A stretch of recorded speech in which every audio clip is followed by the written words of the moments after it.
Kami persembahkan program ini terjemahan dari Renungan Our Daily Bread.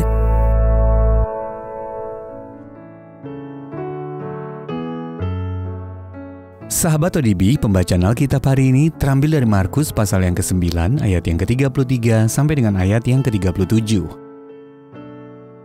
Markus pasal yang ke-9 ayat yang ke-33 sampai dengan ayat yang ke-37. Siapa yang terbesar di antara para murid? Kemudian tibalah Yesus dan murid-muridnya di Kapernaum. Ketika Yesus sudah di rumah, ia bertanya kepada murid-muridnya, "Apa yang kamu perbincangkan tadi di tengah jalan?" Tetapi mereka diam, sebab di tengah jalan tadi mereka mempertengkarkan siapa yang terbesar di antara mereka. Lalu Yesus duduk dan memanggil ke-12 murid itu. Katanya kepada mereka, "Jika seseorang ingin menjadi yang terdahulu, hendaklah ia menjadi yang terakhir dari semuanya dan pelayan dari semuanya." Maka Yesus mengambil seorang tengah mereka. Kemudian ia memeluk anak itu dan berkata kepada mereka, "Barang siapa menyambut seorang anak seperti ini dalam namaku, ia menyambut aku. Dan barang siapa menyambut aku, bukan aku yang disambutnya, tetapi Dia yang mengutus aku." Ayat mas renungan hari ini terambil dari Markus pasal yang ke-9 ayat yang ke-35.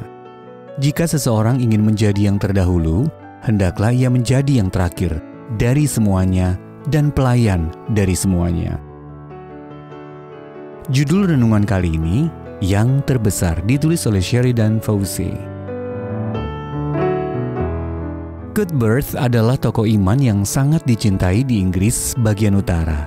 Selain berhasil memenangkan banyak jiwa di wilayah tersebut, Cuthbert juga menjadi penasehat bagi raja-raja dan membawa pengaruh bagi negara. Sehingga setelah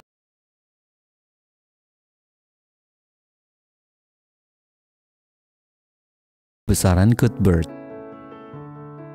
Setelah suatu wabah melanda wilayah itu, Cuthbert berkeliling dari desa ke desa untuk memberikan penghiburan. Ketika sedang bersiap meninggalkan salah satu desa, ia ingin memastikan apakah ada orang yang belum ia doakan. Ternyata ada seorang wanita dengan anak di dekapannya. Wanita itu sudah kehilangan anak lelakinya, dan anak yang didekapnya juga sudah diambang kematian. Cuthbert pun memeluk anak yang demam tinggi itu, lalu mendoakannya dan mencium keningnya. "Jangan takut," katanya kepada sang ibu. "Tidak ada lagi anggota keluargamu yang akan mati." Konon, anak itu kemudian tetap hidup. Yesus juga pernah menaruh seorang anak kecil dalam pelukannya untuk mengajarkan murid-muridnya tentang arti menjadi yang terbesar dengan berkata, "Barang siapa menyambut seorang anak seperti ini dalam namaku, ia menyambut aku." Markus pasal yang ke-9 ayat yang ke-37. Menyambut seseorang dalam budaya Yahudi berarti melayaninya, seperti tuan rumah menyambut tamunya. Karena seharusnya anak-anak yang melayani orang dewasa dan bukan sebaliknya, perkataan Yesus tadi pasti sangat mengejutkan. Apa maksud Yesus? Kebesaran seseorang terletak pada kerelaannya melayani mereka yang terendah dan terkecil.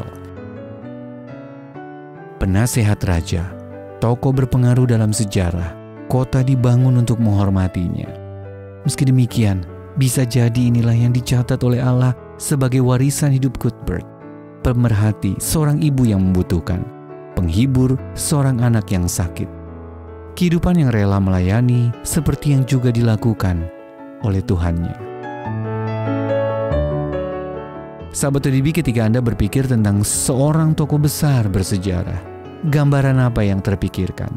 Bagaimana hari ini Anda dapat berusaha menjadi yang terbesar seperti maksud Yesus? Ya Allah, tolonglah aku untuk melayani sesamaku dengan rendah hati.